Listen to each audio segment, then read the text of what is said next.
Selamat malam, waktu saya recording saat ini.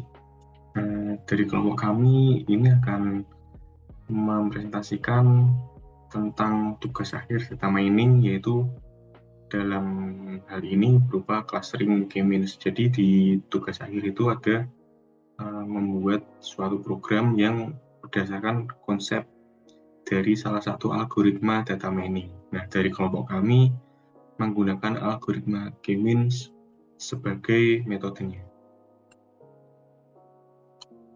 Di kelompok kami ada 5 anggota, yaitu yang pertama Boy Steven Sanjaya, yang kedua saya sendiri Haris Jauza Fatipati, yang ketiga ada Dino Damara Ramadan, keempat ada Indah Aulia Andriani, yang kelima ada Ayu Rahmadani. Nah, jadi langsung masuk ke materi saja. Yang pertama saya akan menjelaskan tentang K-means itu sendiri. Jadi K-means itu adalah algoritma untuk mengelompokkan n objek data berdasarkan atribut.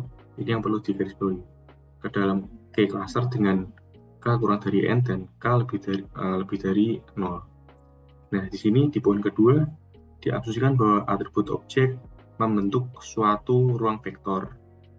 Dan pada poin ketiga ada pengelompokan N data ke dalam K disjoint subsets dengan K jumlah cluster, masing-masing ada cluster S, dilakukan dengan meminimalkan jumlah jarak kuadrat J antar objek dengan pusat klasternya. Dengan rumusnya adalah sebagai berikut, di mana Xn ini adalah vektor yang mewakili data Kn, sedangkan Uj ini adalah titik pusat atau ada sentroidnya di sini. Himpunan data dalam subset S. Nah, di sini ada algoritma singkatnya. Jadi algoritma K-means clustering itu nanti akan seperti ini. Jadi dalam programnya kelompok kami tidak jauh dari algoritma yang disajikan di slide ini.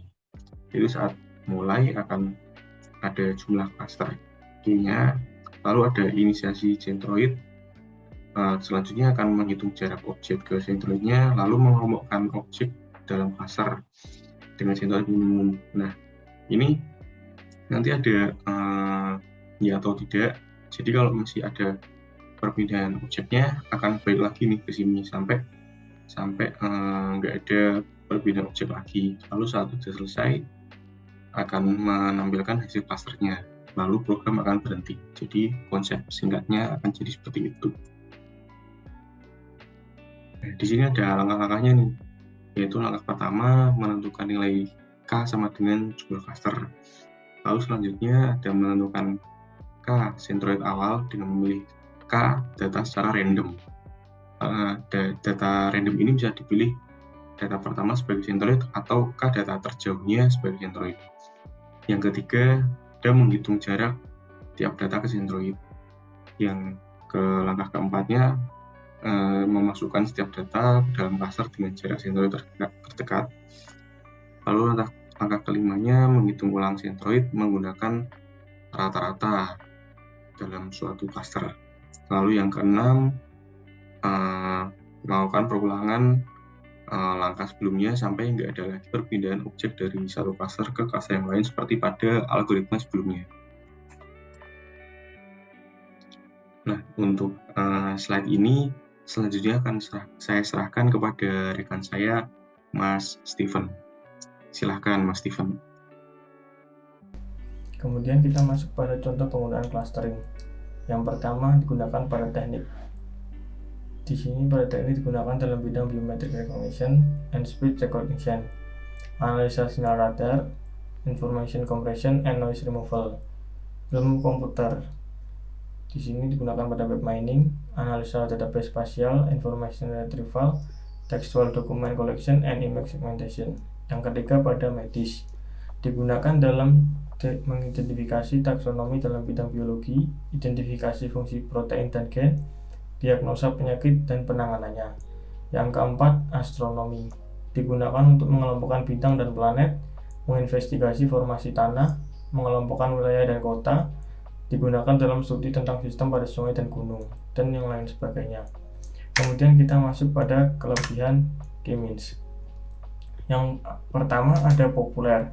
Populer di sini umum diimplementasikan ke klaster dengan bentuk dan ukuran yang berbeda, seperti pada klaster elips. Yang kedua, mudah dalam implementasinya. Yang ketiga ada waktu running cepat. Waktu running cepat di sini yang dibutuhkan untuk melakukan pembelajaran relatif lebih cepat. Yang keempat ada sangat fleksibel, mudah beradaptasi dengan contoh yang baru. Kemudian ini ada kekurangannya. Yang A bergantung pada inisialisasi awal. Di sini sebelum algoritma dijalankan, ketika diinisialisasi secara random sehingga pengelompokan data yang didapatkan bisa berbeda-beda. Namun apabila nilai yang diperoleh acak untuk penginisialisasi kurang baik, maka pengelompokan yang didapatkan menjadi tidak optimal. Yang kedua ada cost of dimensionality. Di sini dapat terjadi cost of dimensionality. Masalah ini timbul jika di dataset memiliki dimensi yang sangat tinggi. Cara kerja algoritma ini adalah mencari jarak terdekat antara k buah titik dengan titik lainnya. Mencari jarak antar titik pada dua dimensi kemungkinan masih mudah dilakukan. Namun, apabila dimensi bertambah menjadi 20, tentunya hal ini akan menjadi sulit. Yang ketiga ada sulit menentukan klaster yang tepat. Kemudian kita lanjut ke langkah sistem. Pertama, input dataset dan normalisasi data. Yang kedua ada menentukan klaster dengan metode elbow. Yang ketiga penentuan klaster dan titik awal centroid. Yang keempat proses perhitungan K-means dan hasil klaster. Kemudian pada bagian pengujian ini akan dilanjutkan oleh teman saya. Perkenalkan, saya Indah Aulia. Di sini saya akan menjelaskan pada bagian metode elbow. Untuk penjelasan kali ini, kita langsung masuk ke dalam aplikasi yang telah kami bangun, aplikasi atau sistem yang telah kami bangun, yaitu untuk clustering menggunakan K-means.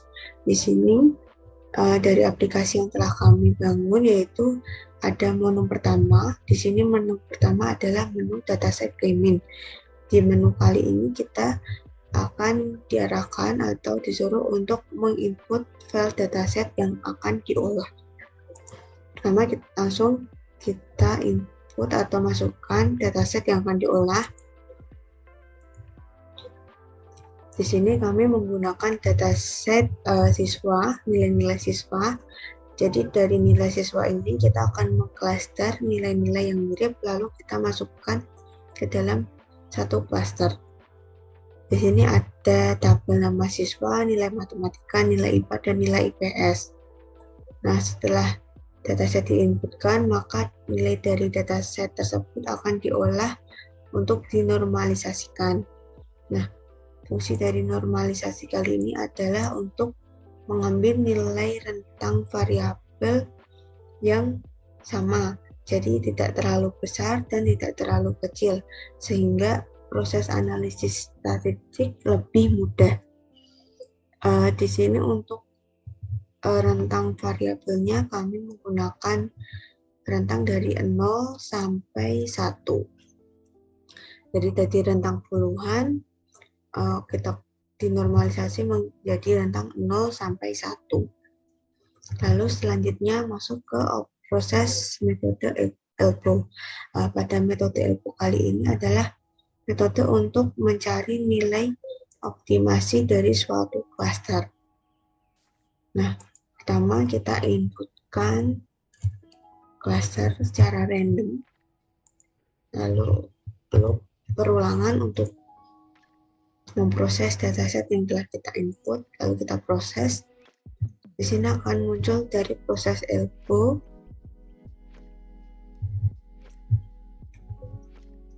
klaster-klasternya. Di sini ada klaster 1 sampai 8 seperti yang sudah kita inputkan tadi. Nah, ini ada klaster 1 sampai 8.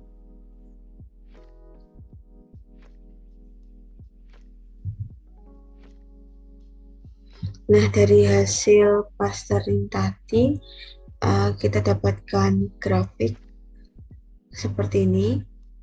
Jadi untuk penentuan metode ILPO adalah mengambil dari titik siku dari antara dua titik, di mana nilai klaster yang diambil sebagai klaster optimal dalam metode ILPO adalah titik yang membentuk siku, di mana titik membentuk siku ini terjadi penurunan signifikan antara dua titik klaster, kemudian diikuti nilai klaster yang relatif konstan. Nah, untuk titik siku pada dataset kali ini adalah di nilai titik klaster 4. Sehingga clustering pada metode kali ini yang dataset yang kita gunakan adalah maksimal klasternya ada 4. Dapat dilihat dari nilai penurunan yang secara signifikan antara dua titik lalu diikuti dengan titik yang konstan setelahnya. Berikut adalah penjelasan dari saya, lalu akan dilanjutkan oleh rekan saya. Baik, di sini saya Dino akan melanjutkan penjelasan untuk proses clustering dengan k-means-nya. Jadi setelah pada penjelasan sebelumnya dilakukan pencarian jumlah klaster yang optimal dengan metode ELBO, dari penjelasan teman saya didapatkan untuk jumlah klaster yang optimal untuk dataset yang kami miliki adalah 4. Kemudian di sini tipe centroid yang akan kami gunakan adalah dengan menggunakan rata-rata nilai pada datanya.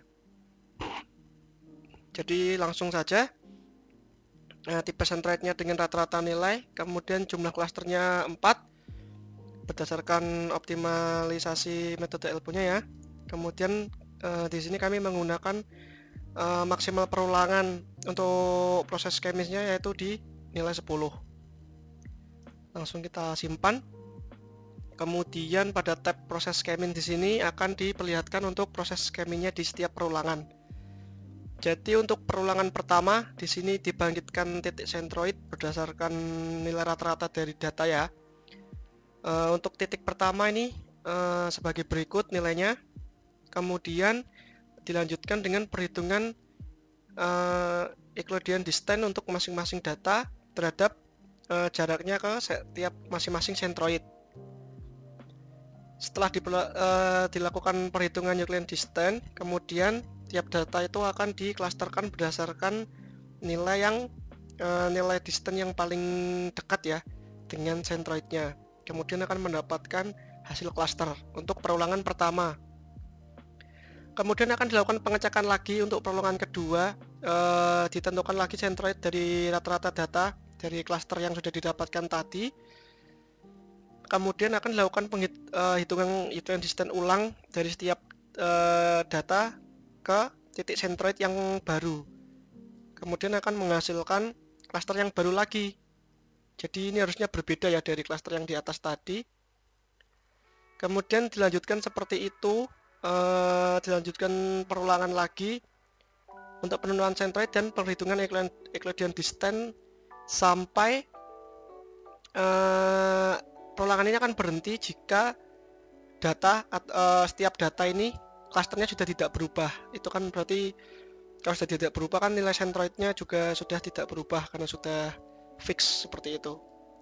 Pada sistem yang kami bangun ini dengan dataset yang kami miliki, ini perulangannya berhenti di perulangan keempat dengan hasil klaster sebagai berikut.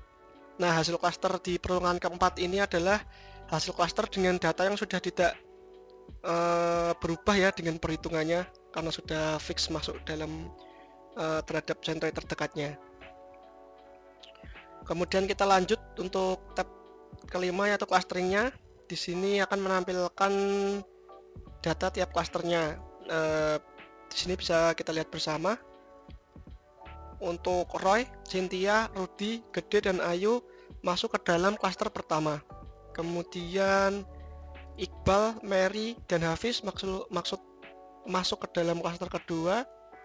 Kemudian Dylan, Ratna, Christian, Justin, dan Siska itu masuk ke dalam klaster ketiga.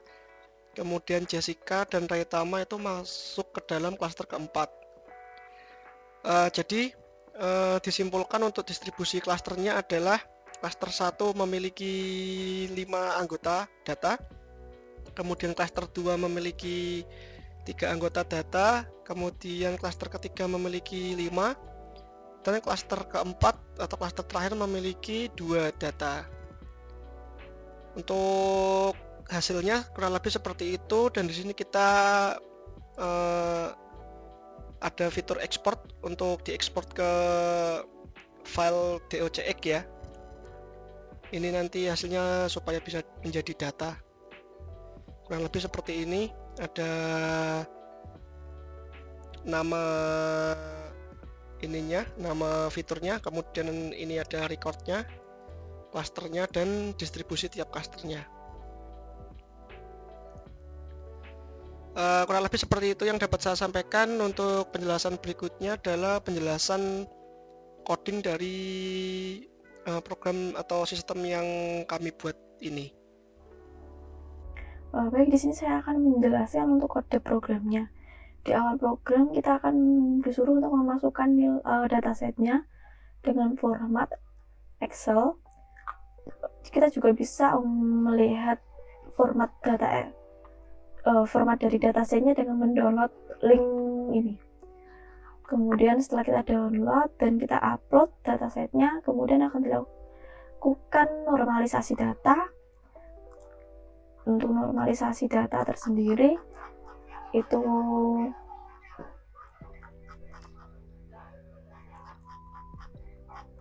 terdapat di sini. Nah, setelah kita upload tadi, ini akan disimpan di proses dataset. Setelah disimpan di proses dataset dan juga dataset index, dilakukan normalisasi data, kemudian data itu akan disimpan di proses dataset dan data to proses dan juga indeks data. Langkah yang kedua yaitu elbow methods. Elbow methods di sini kita akan langsung mengeksekusi di function elbow optimize. Di sini kita melakukan looping dan juga memanggil function disinit dan juga disexecute. Untuk disinit ini akan mengambil nilai centroidnya. Kemudian untuk disexecute di sini juga untuk dilakukan looping atau perulangan untuk mencari jarak cluster dan kemudian dilakukan repoint. Nah, setelah itu jika datanya sudah dari perulangan pertama dan juga perulangan keduanya sama, maka prosesnya akan dihentikan. Namun jika tidak sama, maka proses perulangan akan terus dilanjutkan. Kemudian setelah itu memanggil get process. Get process itu sendiri akan mengambil nilai centroidnya, jarak dan juga klasternya. Setelah dilakukan looping, akan menghasilkan nilai klaster, menghasilkan klaster yang terbaik dari dataset tersebut. Kemudian langkah yang kedua yaitu kita menentukan klaster. Untuk menentukan klaster itu sendiri, di sini terdapat tipe centroidnya. Ada 4, rata-rata nilai, random, custom, dan juga isi manual. Untuk kasus ini kita menggunakan random centroid dengan jumlah klaster kita masukkan dan juga maksimal perulangan. Kita langsung lihat untuk untuk centroid random. Di centroid random ini yang pertama kita dapatkan sentralnya atau centroidnya, kita cek size of pada data. Size of ini untuk mengecek panjang dari datanya, kemudian kita bagi dengan nilai jumlah centroidnya. Setelah itu kita lakukan perulangan. Setelah dilakukan perulangan akan mendapatkan nilai temporary centroid awal. Setelah mendapatkan nilai temporary centroid awal, maka nilai temporary tersebut akan dilakukan looping agar mendapatkan nilai centroid awalnya. Seperti itu. Kemudian maka proses K-means ini akan muncul dan mendapatkan dan melakukan pengelompokan pada klaster. Jadi inti dari proses K-means itu terletak pada perulangan. Jadi apabila perulangan pertama dan kedua nilainya sudah sama, maka perulangan tersebut akan dihentikan. Namun jika perulangan tersebut belum menemukan nilai yang sama, maka perulangan akan terus dilanjutkan. Mungkin sekian penjelasan dari saya untuk penjelasan kode programnya.